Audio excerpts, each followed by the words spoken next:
Healthcare providers continue to learn more about managing the complications of the coronavirus. Many are sharing new information about the use of ventilators to help keep people alive. Medical reporter Liz Bonus shares how that is making one medical profession critically important. A lot of our patients come in very short of breath. They're anxious, they're nervous because they can't breathe.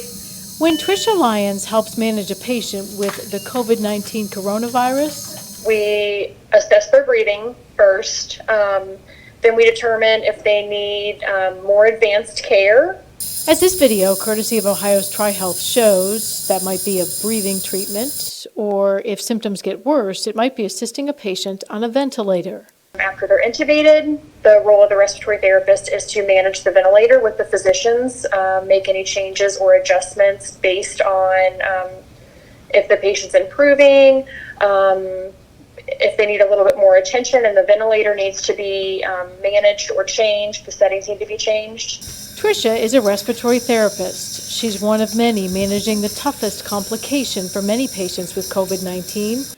The feeling, they say, that their lungs feel like they are on fire. She's on the front lines as we learn the best position for patients on ventilators. For some, rather than face up, it's actually face down. It's a natural position for the patient to help better aerate the lungs. And what do you see change when you flip them face down? Like, do you have measured things that you can see the breathing? Yes, we watch their oxygenation. She's also watching, along with the rest of the world, new protocols be debated with ventilators.